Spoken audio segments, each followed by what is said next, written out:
Haya jamani, naongea na wanawake wenye hela, wanawake ambao wamejijenga kiuchumi, wanawake ambao baada ya kutafuta kipato chako kuna aina ya maisha unataka kuishi, lakini unapata mashaka, una hofu, unaogopa kuishi maisha yako kwa sababu ya mtu uliye naye, kwa sababu yeye bado yuko kwenye zama za karne zilizopita ambazo yeye kichwani kwake anaamini mwanamke yeye shughuli zake ni za nyumbani, shughuli zake yeye ni za kupika na kufua na kumwandalia bwana.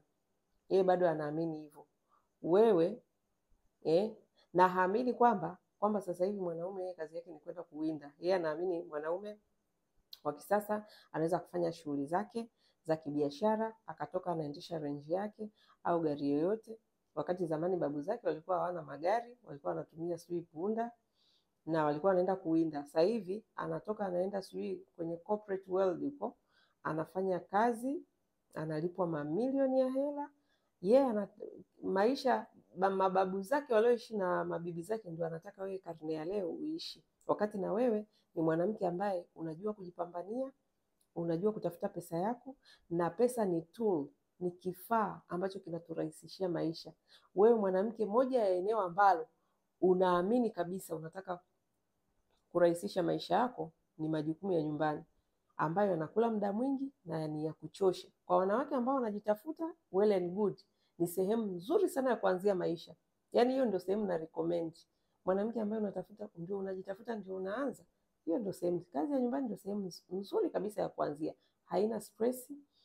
Mtu akikwambia sio hizi kazi ni ngumu, hakuna kazi rahisi. Ukiona mwanamke ameweza kutoka kwenye kazi za utumiaji wa nguvu za mikono anakwenda kwenye kazi za kutumia akili zaidi, sisemi kama nguvu atumii, lakini akili zaidi, ujue kuna ugumu wake. Kwa hiyo nataka kusema hivi, hakuna kazi ambayo sio ngumu. Kwa hiyo wadada wanapenda kusema kazi za nyumbani ni ngumu sana. Oh please. Kazi zote ni ngumu. Na wewe kwa kuwa unaanza ndio unajenga skills zako ili baadaye uweze kutoka kwenye hizo kazi za nyumbani uende kwenye kazi nyingine. You have to, lazima uanzie hapo kwenye hizo kazi ambazo ni rahisi kuzipata, ambazo hazihitaji ujuzi wa kutisha, ujuzi wa ajabu. Kwa hiyo shukuru Mungu kwamba kuna hizo kazi unaweza ukazifanya ukapata kipato. Okay? So kwa wanawake wanaoanza maisha, that is where, yani that is the simple rahisi kabisa njia ya kuanzia maisha. Okay? Kwa hiyo haina discussion.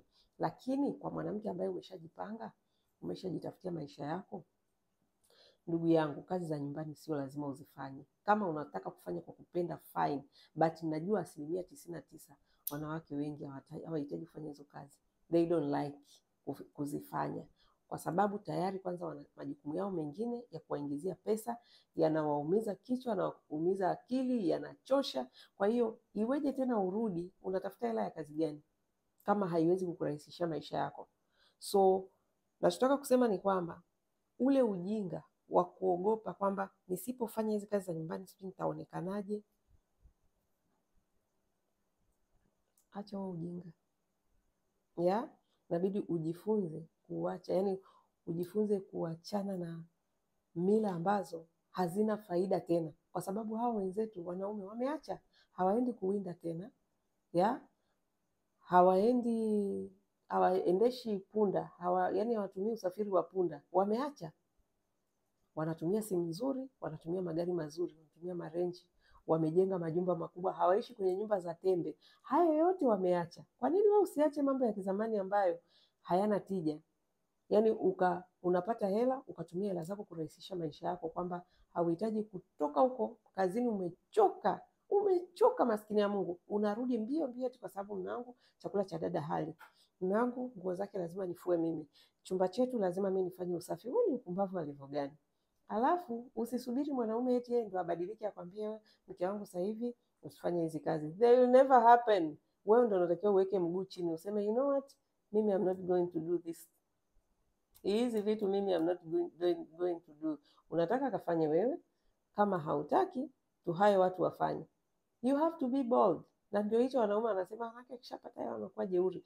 Wao mbona waendelee na maisha yao ya kizamani? Mbona waendelee kuishi kama walivyokuwa wanaishi mababu zao? Wamebadilika kwenye vitu vingi sana. vingi sana wamebadilika. Wakitoka makazini wanapita mabaa, wanapita mahotelini, wanapita mavijiweni, yani wanaenjoy, wanakula good time. Angalia vijiwe vyote utakuta wanaume wako peke, hawako na wake zao, wako na michepuko yao, wako na watu wengine wa pembeni. That means anatafuta hela na anajua hiyo pesa, yani anatafuta hela alibata.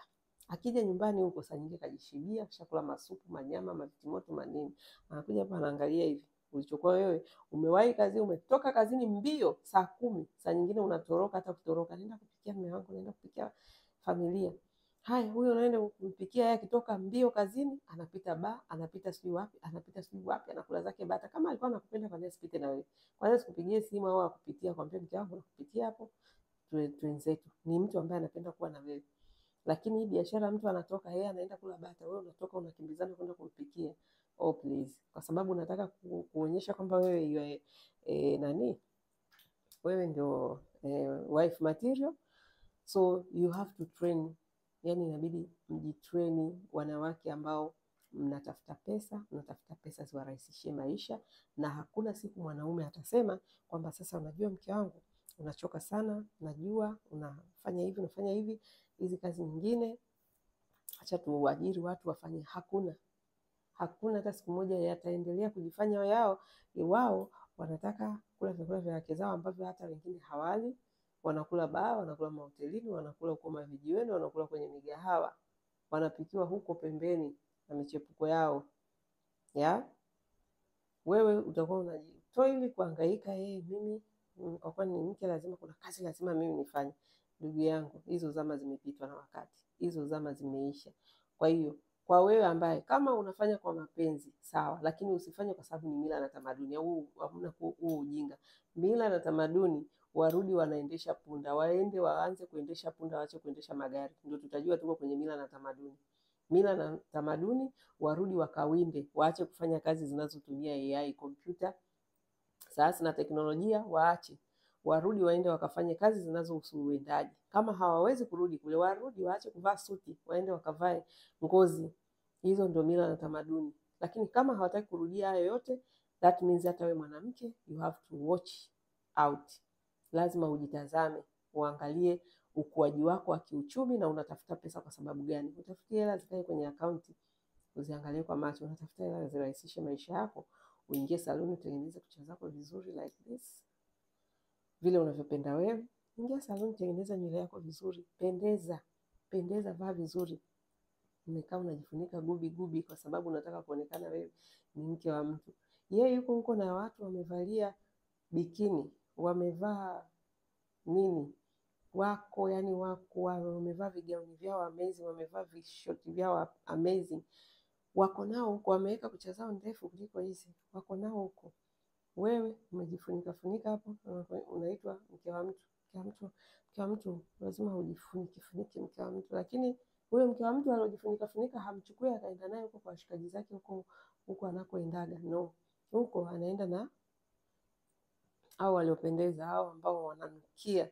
Mke wa mtu umekaa hapo, hata deodorant umeshindwa kupaka, unanuka bijasho, unajiita mke wa mtu. Umekaa kama umepigwa bomu, unajiita mke wa mtu, na hela unatengeneza hela kazi gani?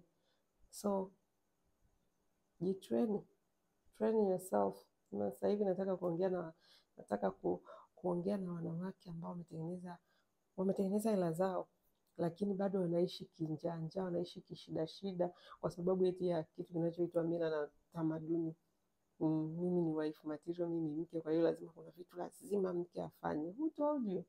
Nani alikwambia? Wao mbona kuna vitu tena hawafanyi sasa hivi? Kwa hiyo jipende, jitunze. Na sehemu ya kujipenda ni kujipunguzia majukumu ambayo unaweza kuwahaya watu wakafanya na mkawalipa vizuri, and there is no problem, hakuna shida yoyote. Ila utakapoanza kujitutumua, usifikiri atakuja kukuhurumia hata siku moja aseme mke wangu ngoja sasa usifanye hivi. No, never. Wewe ndio unatakiwa ujihurumie, useme you know what, kuna hivi vitu mimi I'm not doing hivi, hapana, haya watu wafanye, mimi I'm not doing this. And muda wako jihudumie, jitunze, jipende, jitangulize.